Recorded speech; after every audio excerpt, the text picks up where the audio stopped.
Good morning, everyone. Good morning, Kamini. Good morning, Soumya. Good morning, Tanu. Good morning, Anjali. Good morning, Nikita. Good morning, Kashish. Good morning, Kashish. Good morning, Shivani. Good morning, Krishna. Good morning, Sanjana. Good morning, Ritu. Ritu, आप इतने दिन से कहाँ हो? I think बहुत दिन बाद मैं आपको देख रहा हूँ।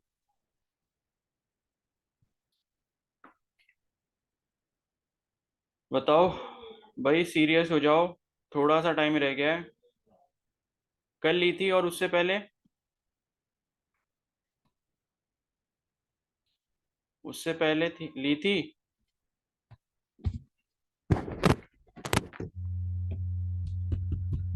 देखो, तबीयत उबीयत जो भी है ठीक है। बहुत ज्यादा अगर खराब है तो ठीक, मतलब सही है कि चलो ठीक है आपने क्लास नहीं ली। अगर देखो हल्का फुल्का फीवर है, सिर दर्द है और आप उसमें ये सोचोगे कि भाई क्लास नहीं लेनी चाहिए हमें, तो अब ये वाला टाइम नहीं है। प्लीज इस चीज को समझो। और तबीयत खराब हो कैसे रही है, तबीयत का ध्यान रखो ना। ये अब जो है मतलब, अब अगर आप इस टाइम पे ये सब चीजें करने लग जाओगे कि तबीयत ठीक नहीं है इसलिए क्लास नहीं ले रहे, तो फिर तो हो गया। ये तबीयत उबीयत के जो वो भी है ना, जो रीजंस, ये अब नहीं चलेंगे, ठीक है। तो ये है कि इन सब चीज़ों को अपने कंट्रोल में रखो। तबीयत खराब है, शादी में जाना है, गांव में जाना है, ठीक है। गांव वाँव जाके आपका कोई भला नहीं होगा, ये सोच लेना। बाहर जा रहे हो ना, जैसे कि हम नानी के घर गए, हम यहाँ गए, तो अब ये वाला टाइम आपके लिए है कि आपको कुछ करना है। नानी के घर जाने से या किसी के घर जाने से या फिर जो है गांव जाने से आपका भला नहीं होगा। बाद में भी जा सकते हो। तो ये है कि अनटिल एंड अनलेस, जब तक कोई इंपॉर्टेंट रीजन नहीं है, क्लास को मिस मत करो प्लीज।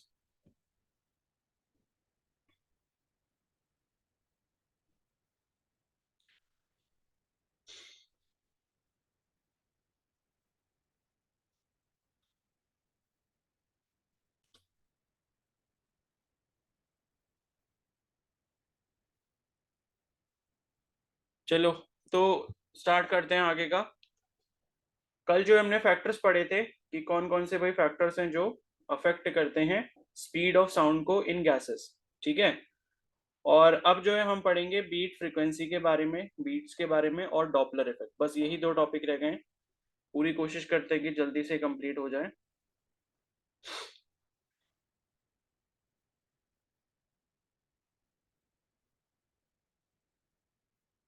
ठीक है, चलो।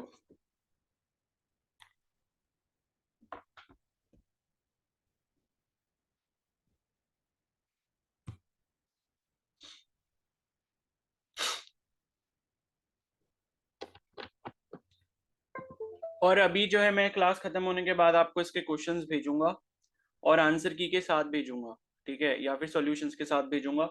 तो अपने आप जितने होते हैं वो कर लेना, बाकी के अभी बचा के रखना। हम फिर अभी लास्ट में करेंगे क्योंकि पहले अभी जो है टॉपिक्स कंप्लीट करने हैं, ठीक है। तो अभी मैं नहीं चाहता कि क्वेश्चंस के लिए हम ये टाइम फालतू में देते जाएं। क्वेश्चंस आप कर लो, अपनी साइड से करो। मैं सॉल्यूशन भी प्रोवाइड कर दूंगा, ठीक है, कि सॉल्यूशन कौन सा है, और आंसर की भी प्रोवाइड कर दूंगा। तो क्वेश्चंस अपने आप से करो, एफर्ट अभी अपने आप से लगाओ, ठीक है। और जो क्वेश्चंस रह जाएंगे उनको मार्क करके संभाल के रख लेना। जब हम लोग हर चैप्टर का रिवीजन कर रहे होंगे तब उन क्वेश्चंस को डिस्कस करेंगे, ठीक है। आ गई बात समझ में? यस बोल। सर। ठीक है, अभी तक देखो हम क्वेश्चंस कर रहे थे इसीलिए इतना ज्यादा टाइम अभी खिंच गया है। तो अभी हमारे पास टाइम नहीं है कि हम क्वेश्चंस के लिए अलग से टाइम दे पाए। अभी हमारी मेन प्रायोरिटी है कि हम पहले टॉपिक्स को कंप्लीट करें। और क्वेश्चंस आप अपनी साइड से करते रहो, ठीक है। दिन में इतना सारा टाइम होता है, कर लिया करो, रात में टाइम होता है, कर लिया करो। तो क्वेश्चन प्रैक्टिस कर लो, सॉल्यूशन में भेज दूंगा, समझ आए तो अच्छी बात है, नहीं आएगा तो मार्क करके रख लेना जो नहीं आएगा, ठीक है। फिर उसको हम रिवीजन के टाइम पे डिस्कस करते रहेंगे। क्योंकि देखो अब रिवीजन जब होगा अपना, तो सिर्फ अपने लोगों को क्वेश्चंस प्रैक्टिस करने हैं और फॉर्मूला रिवाइज करने हैं, ठीक है। मैं क्या करूंगा, जो भी चैप्टर होगा मैं आपको जैसे चैप्टर दूंगा कि भाई कल आपने ये चैप्टर पूरा रिवाइज करना है। अगर आपने मान लो उसकी रिकॉर्डिंग वगैरह नहीं देखी होगी या लेक्चर नहीं लिया होगा, तो उसका आप पूरा लेक्चर देखोगे, पूरा रिवाइज करोगे एंड उसके बाद जितने भी उसके फॉर्मूले वगैरह वो सारे लिखोगे और हम क्लास में सिर्फ क्वेश्चंस प्रैक्टिस करेंगे, बस ज्यादा से ज्यादा क्वेश्चंस जो हैं वही प्रैक्टिस करेंगे, क्योंकि थ्योरी बार बार नहीं पढ़ी जाती कि रिवीजन भी हम थ्योरी का कर रहे हैं, वो आप अपनी साइड से करोगे। तो ये है कि क्वेश्चंस को मार्क करके रख लेना, ठीक है। तो अब जो नेक्स्ट टॉपिक है वो है अपना बीट फ्रीक्वेंसी के बारे में, ठीक है। तो नेक्स्ट टॉपिक है यहाँ पे बीट फ्रीक्वेंसी, ठीक है। तो पहले ये समझते हैं कि बीट्स होता क्या है। तो बीट का बेसिकली मतलब ये है कि जब भी आपके पास साउंड वेव है ऑलमोस्ट सिमिलर फ्रीक्वेंसी की, तो आपका जो है मतलब बीट प्रोड्यूस होती है, ठीक है। तो बीट इज प्रोड्यूस्ड या बीट्स आर प्रोड्यूस्ड, ठीक है, बीट्स आर कर लो इसको, beats are produced when two sources of almost same frequency are, when two sources of almost same frequency are beats are produced when two sources of almost same frequency sound are combined, इस तरीके से कर लो, ठीक है। तो मैंने यहाँ पर एक टर्म लिखा है कि ऑलमोस्ट सेम फ्रीक्वेंसी होनी चाहिए। एग्जैक्टली सेम अगर फ्रीक्वेंसी होगी दो सोर्सेज की तो बीट प्रोड्यूस नहीं होगी, ठीक है। अब लाइक मैं आपको ये भी दिखा देता हूँ ये कैसे होता है, ठीक है। तो इसके लिए जरा मैं आपको एक वो दिखा रहा हूँ वीडियो, वो देखना कि बीट प्रोड्यूस कैसे होती है और किस टाइप की साउंड आती है। तो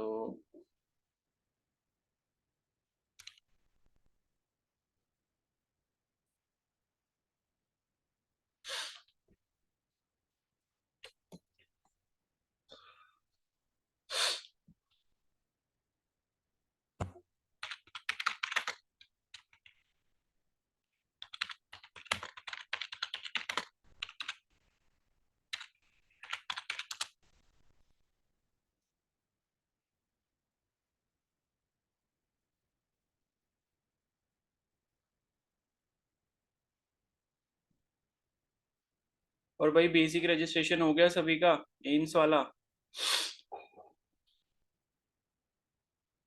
सर अभी अप्रूवल रह रखा। अभी तक नहीं हुआ क्या? कब किया था? सर कल परसों कर दिया था। ठीक है भाई, फोटो जो है क्लियर अपलोड करना, वरना अप्रूव नहीं होगा, रिजेक्ट हो जाएगा। और अगर किसी का गलती से रिजेक्ट भी होता है तो मुझे बताना, अपने आप से कुछ मत करने लग जाना, ठीक है। फोटो एकदम क्लियर होनी चाहिए। और मतलब अगर आपको लगता है कि भाई आपने दूर से क्लिक करी है तो उसको जूम इन करो, सो दैट की फोटो क्लियर दिखे। पता चला इतनी बड़ी फोटो आपने ले ली, छोटा सा उसमें सिग्नेचर कर रखा है, वो दिख ही नहीं रहा है फोटो में अपलोड करने के बाद। ये देख लेना जब आप अपलोड कर रहे हो तो अपलोड करने के बाद जो है वो एकदम क्लियर दिखना चाहिए।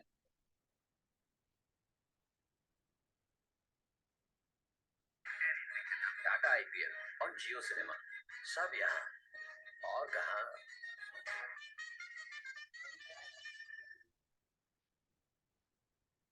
So I'm going to demonstrate. देखो दिख रहा है सभी को वीडियो? यस यस ठीक है, तो इसको मैं प्ले कर रहा हूँ।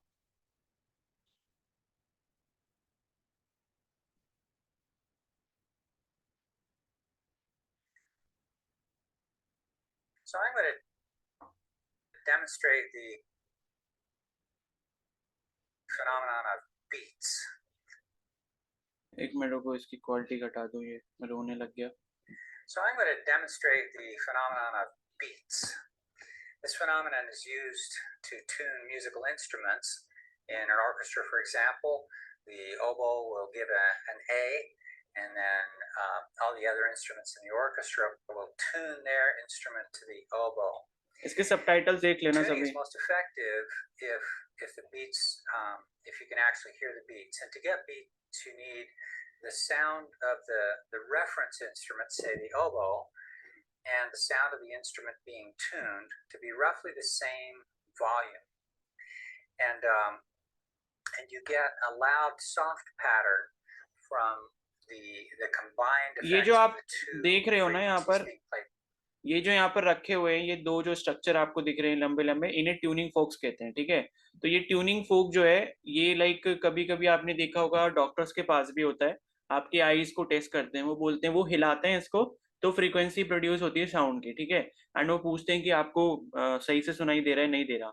या फिर क्या है कि कभी जैसे क्या होता है ना, मेडिकल्स वगैरह होते हैं गवर्नमेंट जॉब्स के लिए, तो उसमें भी ये चीज की जाती है ईयर को टेस्ट करने के लिए, ठीक है।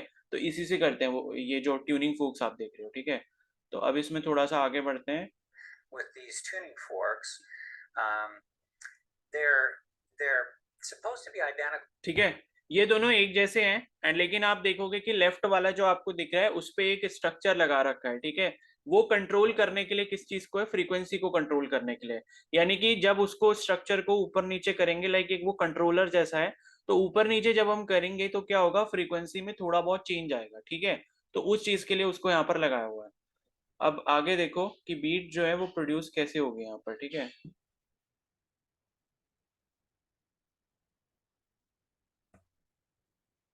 But they haven't been quite constructed identically, and in order to tune them, actually previous to the demo here, I found the location of this movable piece of weight, so that the two tuning forks come out with about the same frequency. ये जो है ना, ये देखो अलग अलग ये produce कर रहा है। So when they're tuned, you can hear a nice steady tone that doesn't vary in loudness.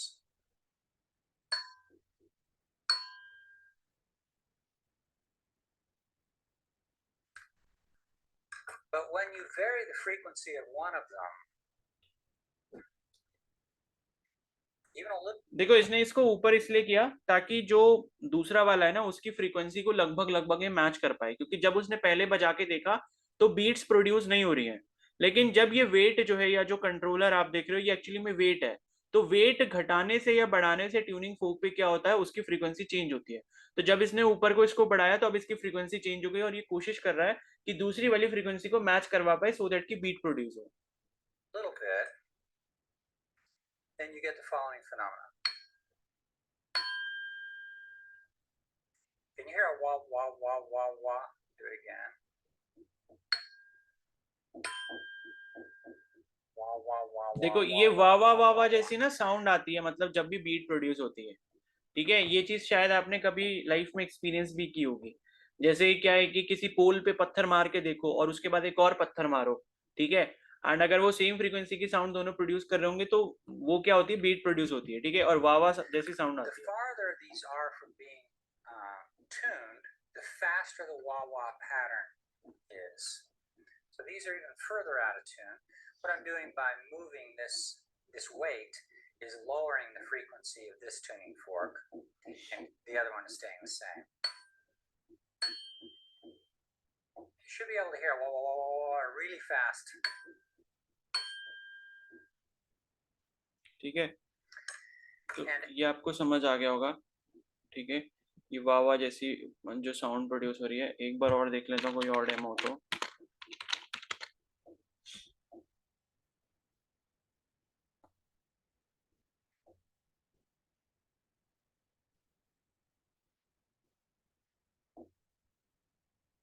I love Envato Elements because it is a one-stop shop for me as a content creator, so I can create videos in a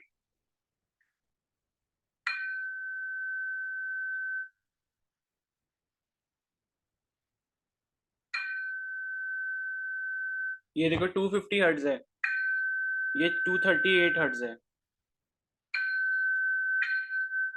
ये देखो, ये वाह वाह जैसी जो आवाज आ रही है ना, यही बीट है।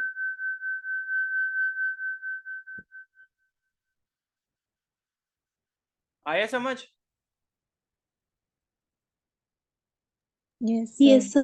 ठीक है, एक बार और सुना यस देता सर। हूँ। ये देखो, एक की फ्रीक्वेंसी 250 हर्ट्ज रखी है और दूसरे की 238 है, लगभग लगभग पास में है, ठीक है। अब देखो 250 हर्ट्ज, ये 238 हर्ट्ज है। अब जब दोनों को एक साथ बजाएंगे,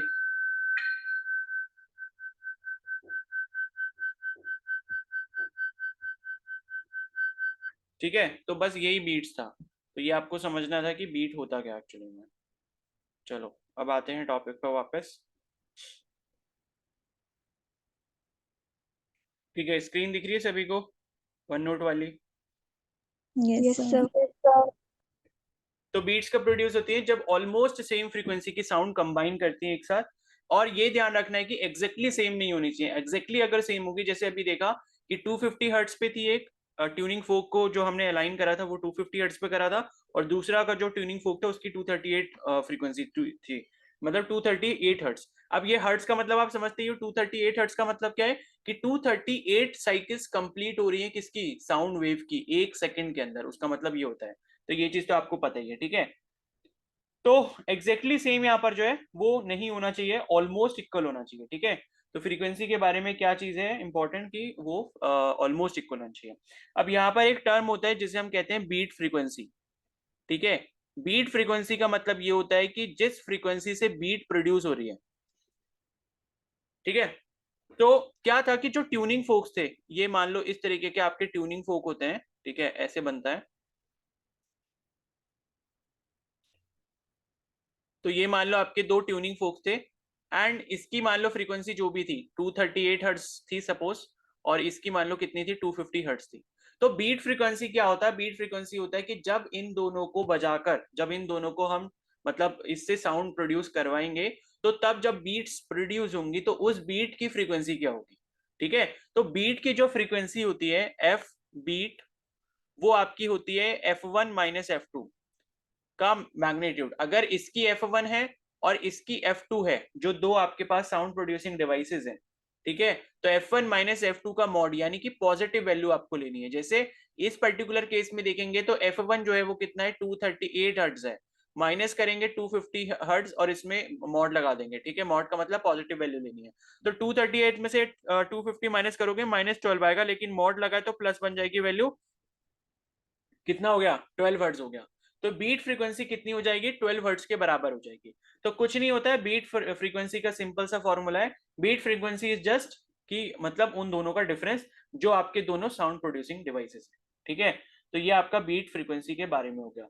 अब एक और चीज यहाँ पर आपको ध्यान रखनी है, ठीक है। जैसे आपने वो देखा था ना, वो ऊपर नीचे उसको कर रहा था फर्स्ट वाले एक्सपेरिमेंट में। तो फर्स्ट वाले एक्सपेरिमेंट में जब वो वेट को ऊपर नीचे कर रहा था, तो वेट घटाने या बढ़ाने से फ्रीक्वेंसी पे क्या फर्क पड़ता है उस चीज को समझते हैं, ठीक है।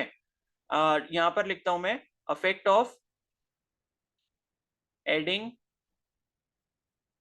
और रिमूविंग वेट या मास कह सकते हो, ठीक है, वेट या फिर मास। अफेक्ट ऑफ एडिंग और removing weight from tuning fork, ठीक है। तो ट्यूनिंग फोक जिससे हम क्या प्रोड्यूस कर रहे हैं? बीट प्रोड्यूस कर रहे हैं। तो उससे हम अगर उस पर हम वेट को ऐड कर दें या रिमूव करें तो क्या फर्क पड़ेगा? तो पहला केस देखते हैं, ऑन एडिंग वेट या ऑन एडिंग मास, ठीक है। तो जब हम उस पर वेट ऐड करेंगे, तो वेट हम कैसे ऐड करते हैं? हम ट्यूनिंग फोक के ऊपर वैक्स लगा देते हैं। तो यहाँ पर मैं लिख रहा हूँ वैक्स एप्लीकेशन। वैक्स का मतलब क्या होता है? मोम, ठीक है। तो वैक्स एप्लीकेशन कर देंगे उस पर। तो वैक्स एप्लीकेशन मतलब कि हमने मोम लगा दिया एंड उसका जो वेट है क्या हो गया? इंक्रीज हो गया। तो ये मान लो मेरे पास ट्यूनिंग फोक है, ठीक है, एंड इसके ऊपर मैंने क्या लगा दिया? यहाँ पर वैक्स लगा दिया, सपोज इस तरीके से। ये क्या है? वैक्स, ठीक है। तो अब क्या होगा? यहां पर जैसे ही मैं वेट को बढ़ाऊंगा तो क्या होगा? यहाँ पर फ्रीक्वेंसी जो है वो घट जाएगी, ठीक है। फ्रीक्वेंसी जो है वो क्या हो जाएगी? कम हो जाएगी। तो यहां मैं लिख देता हूं फ्रीक्वेंसी डिक्रीजेस। यानी कि वेट अप्लाई करने से पहले अगर मान लो फ्रीक्वेंसी कितनी थी? 250 हर्ट्ज थी, तो हो सकता है वेट अप्लाई करने के बाद जितना वेट ऐड करूंगा उतना ज्यादा फ्रीक्वेंसी कम होती रहेगी। थोड़ा सा वेट ऐड करा, मान लो 250 से कितनी हो गई? 245 हो गई। फिर थोड़ा और वेट ऐड करा तो कितनी हो गई? 240 हो गई, ठीक है। तो ये हो गया। उसके बाद सेकंड केस है यहाँ पर ऑन रिमूविंग वेट, ठीक है। रिमूविंग वेट का मतलब है कि आप उसमें से मटेरियल को रिमूव कर रहे हो, यानी कि ट्यूनिंग फोक जिस मेटल से बना है उस मेटल को घिस कर, ठीक है, रब करके आप उसको क्या कर रहे हो?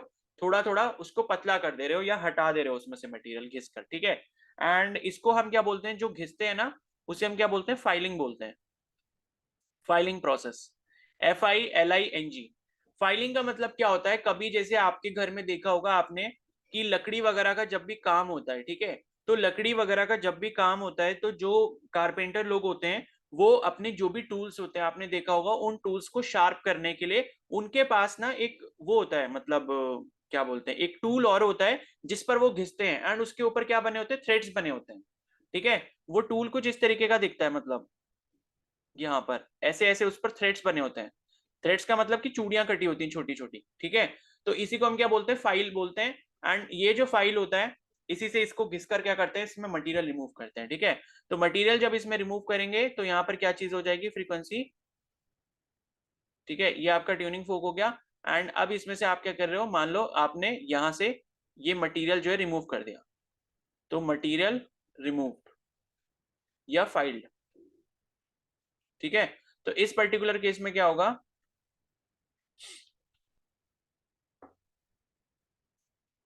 जो फ्रीक्वेंसी है वो बढ़ जाएगी। ठीक है, फ्रीक्वेंसी इंक्रीजेस, बस यही डिफरेंस होता है। तो मतलब क्या है, मास जो है वो आपका इनवर्सली प्रोपोर्शनल का रिलेशन रखता है फ्रीक्वेंसी के साथ। मास बढ़ाओगे फ्रीक्वेंसी घटेगी, मास उसमें से हटाओगे ट्यूनिंग फोक में से तो फ्रीक्वेंसी बढ़ जाएगी। ठीक है, तो बस ये चीज है। अब यहां पर हम लोग एक क्वेश्चन सॉल्व कर लेते हैं इसी के बेस पर। क्वेश्चन है, a tuning fork sounded together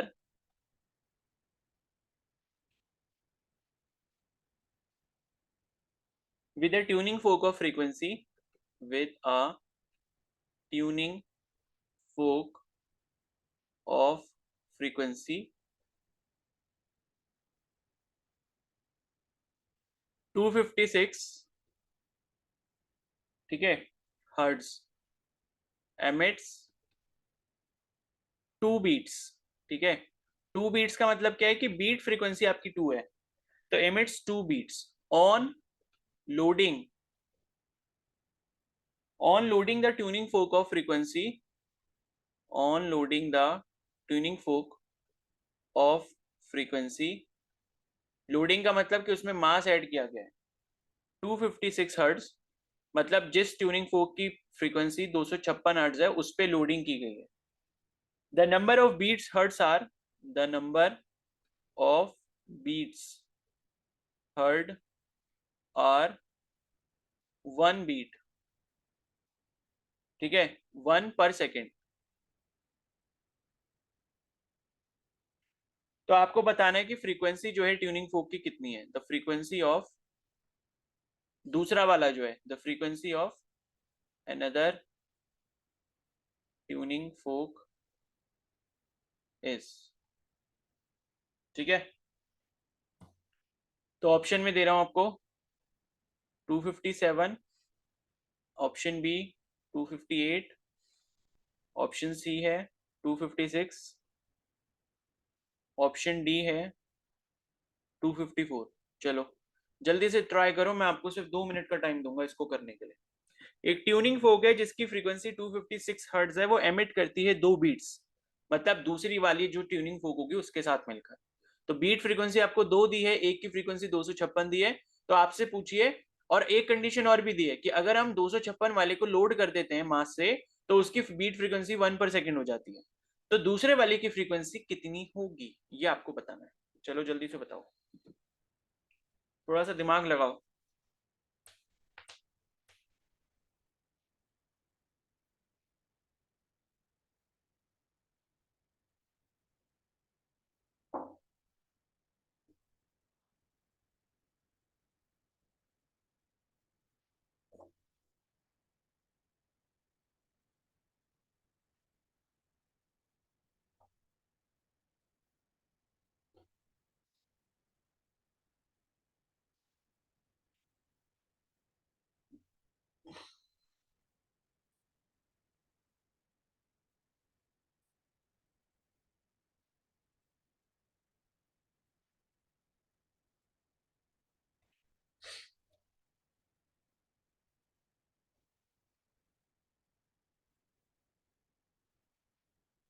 हो गया,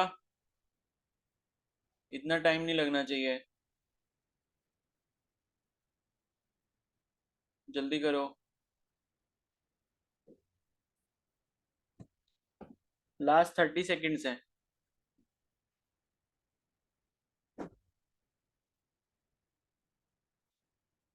सी है, चलो देखते हैं अभी।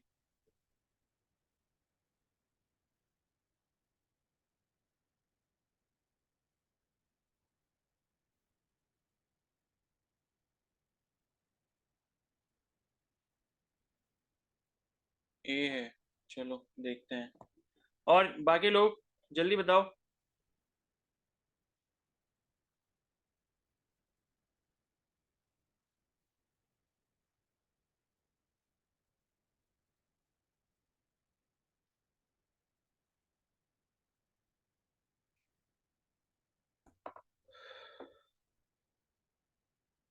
सी कह रहे हो, कोई ए कह रहा है, और बाकी लोग चलो अब मैं बता रहा हूँ आपको, ठीक है, कि क्या आएगा।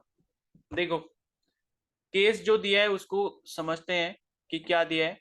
तो ये मान लो एक पहला वाला ट्यूनिंग फोक हो गया आपका, ठीक है, और ये जो है मान लो दूसरा वाला ट्यूनिंग फोक हो गया। तो अब इसमें एक की फ्रीक्वेंसी आपको दी है जो कि 250 हर्ट्ज 256 हर्ट्ज है, ठीक है। और ये बोला है कि फ्रीक्वेंसी जो बीट की है वो कितनी है, पहले 2 है। यानी कि बीट फ्रीक्वेंसी जो इन्होंने बोला था कि भाई एक 256 हर्ट्ज जो है ट्यूनिंग फोक प्रोड्यूस करता है फ्रीक्वेंसी, और 2 बीट्स प्रोड्यूस करता है दूसरे वाले ट्यूनिंग फोक के साथ। तो 2 प्रोड्यूस करने का मतलब है कि उसकी बीट फ्रीक्वेंसी 2 हो गई। तो अगर ये 256 है तो इसकी जो पॉसिबल वैल्यूज है वो क्या क्या हो सकती है, क्योंकि बीट फ्रीक्वेंसी का फॉर्मूला होता है f1 माइनस f2, ठीक है। हम ऐसा क्या करें, दूसरे वाले की ऐसी क्या वैल्यू रखें कि हमें 2 मिले, बताओ क्या क्या पॉसिबल वैल्यूज हो सकती हैं, बोलो क्या क्या पॉसिबल वैल्यूज हो सकती हैं कि हमें 2 मिले बीट फ्रीक्वेंसी, अगर ये 256 है तो।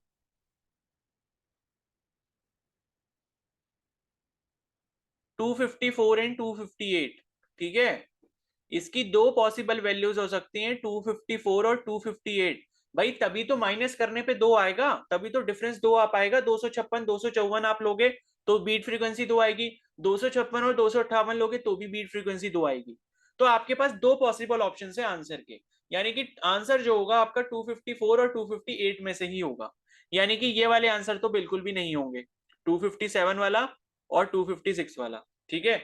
अब ये दो में से आंसर है। नेक्स्ट जो कंडीशन दी है वो ये दी है कि 256 वाले ट्यूनिंग फोक पे आपने लोडिंग करी है, लोडिंग मतलब वैक्स लगा दिया है, तो इसकी जो फ्रीक्वेंसी हो जाती है वो 1 हो जाती है। तो 256 वाले पे हम क्या करते हैं, यहाँ पर लोडिंग कर देते हैं। ये हमने लोडिंग कर दी। अब क्या हुआ, इस पे लोडिंग करने के बाद इसकी फ्रीक्वेंसी घटेगी या बढ़ेगी, बताओ। घटेगी। घटेगी ना, ठीक है, घटेगी। और दूसरी कंडीशन इन्होंने ये बोली कि तब बीट फ्रीक्वेंसी कितनी हो जाती है, 1 हो जाती है, ठीक है। बीट फ्रीक्वेंसी कितनी हो जाती है, 1 के बराबर हो जाती है, ठीक है। तो अब ये केस कैसे पॉसिबल हो सकता है, आपके पास दो कंडीशन है, एक तो 256 वाली फ्रीक्वेंसी है, ठीक है, और एक यहाँ पर 258 वाला ले सकते हैं हम, या 254 वाला केस ले सकते हैं। लेकिन उसके बाद इन्होंने बोला कि लोडिंग कर दी, लोडिंग की वजह से क्या होगा, 256 वाले की फ्रीक्वेंसी घट जाएगी। अगर फ्रीक्वेंसी 256 वाले की घटेगी मतलब वो 256 से कम होगी वैल्यू। और आपको एक और कंडीशन दी है कि बाद में जो फ्रीक्वेंसी है वो कितनी हो जाती है, बताओ। कहाँ गया, एक मिनट, 1 मिनट।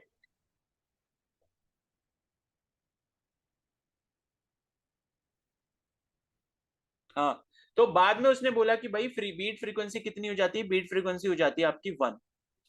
अब ये 1 कैसे आ सकता है, भाई जब आप 256 को घटा रहे हो और आपके पास दूसरी जो सिचुएशन है दूसरे ट्यूनिंग फोक की वो कितनी है, 254। तो 256 से फ्रीक्वेंसी कितनी कम होगी ताकि बीट फ्रीक्वेंसी हमको 1 मिले, बताओ। 256 से वो कितनी हो जाएगी ताकि बीट फ्रीक्वेंसी हमको 1 मिले,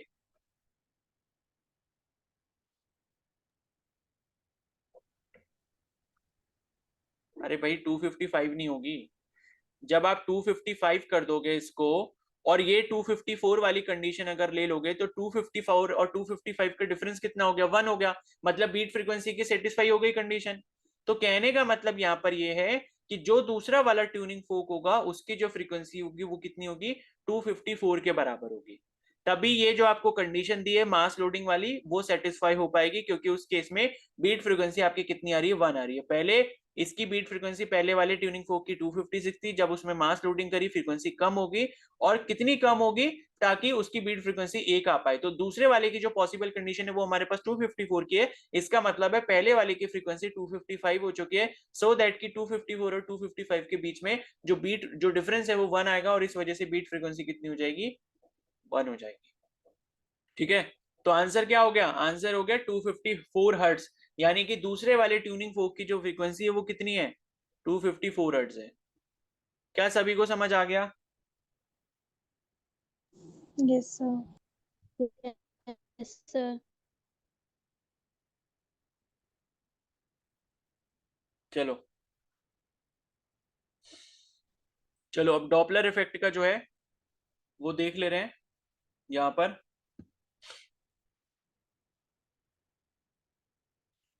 ये चलो डॉपलर इफेक्ट फिर शाम को ही कर लेंगे एक क्लास में, और फिर नेक्स्ट वाली क्लास से नेक्स्ट चैप्टर स्टार्ट कर देंगे, यानी कि क्लास 12। ठीक है, तो डॉपलर इफेक्ट जो अभी कंप्लीट हो नहीं पाएगा क्योंकि 5 मिनट ही रह गए हैं, तो उसमें जो है कम से कम 15-20 मिनट लगेंगे, तो इसको कंप्लीट कर लेंगे शाम को। शाम वाली पहली क्लास में डॉपलर से इफेक्ट करेंगे, एंड उसकी जो नेक्स्ट क्लास होगी उसमें फिर अपना नेक्स्ट चैप्टर स्टार्ट करेंगे क्लास 12 से। ठीक है, तो आपने क्या करना है, टेस्ट के लिए पढ़ लेना है सभी लोगों ने प्लांट ग्रोथ वाला चैप्टर, और बाकी हो सकता है शायद मैं अभी लिंक भेज दूंगा, तो अगर आपको रिकॉर्डिंग देखनी होगी उसकी तो वो देख लेना प्लांट ग्रोथ वाले चैप्टर की। ठीक है, तो एनसीईआरटी से ही पढ़ना है, और शाम को आपका टेस्ट जो है क्लास के बाद होगा 6:30 पे, और क्लास जो होगी वो 5 बजे से होगी। ठीक है, तो पहले हम डॉपलर से इफेक्ट कंप्लीट कर लेंगे एक क्लास में, और नेक्स्ट क्लास में फिर जो है नेक्स्ट चैप्टर स्टार्ट कर देंगे। तो अब देखो 12th का सिलेबस शुरू हो रहा है आज से शाम से ही, तो प्लीज आप सभी से रिक्वेस्ट है कि रेगुलर लेना, जो भी क्लासेस हो रही है उनको मिस मत करना, बिकॉज 12th का सिलेबस जो है काफी ज्यादा इंपॉर्टेंट है। 11th में हम स्लो इसलिए चल रहे थे ताकि आपकी एक बेसिक अंडरस्टैंडिंग बन पाए, आप क्वेश्चन सॉल्व करना सीख पाओ। हमने देखो अभी तक जितने भी चैप्टर्स हैं सभी के शायद मैंने क्वेश्चंस आपको प्रैक्टिस करवाए हैं। ठीक है, सभी की मैंने आपको वर्कशीट दी थी, सभी के क्वेश्चंस हम क्लास में डिस्कस करते थे। तो अभी ये चीज जो है हम हर एक चैप्टर के साथ नहीं करने वाले, अभी क्या करेंगे पूरा थ्योरी पढ़ लेते हैं एक बार, उसके बाद फिर सबके चैप्टर के एक क्वेश्चन प्रैक्टिस करते जाएंगे। लेकिन अभी जो है मैं आपको जो वर्कशीट भेजूंगा वो आप खुद से सॉल्व करते रहो जितनी हो पा रही है, और जो नहीं होगी वो फिर हम रिवीजन के टाइम पे डिस्कस करते रहेंगे। ठीक है, क्लियर है सभी को? Yes, sir. ठीक है, और रिवीजन Yes, sir. अपना करते रहो, कोई भी दिन खाली मत जाने दिया करो बिना रिवीजन के। ठीक है, सुबह उठते ही सोच लिया करो कि आज मेरे को फिजिक्स का ये वाला चैप्टर रिवाइज करना है, आज मुझे ये वाला रिवाइज करना है, क्योंकि रिवीजन नहीं करोगे तो सारा भूल जाओगे, तो कोई फायदा नहीं होगा इतनी मेहनत करने का। ठीक है, चलो फिर अब लीव कर दो, शाम को मिलते करेक्ट 5 बजे।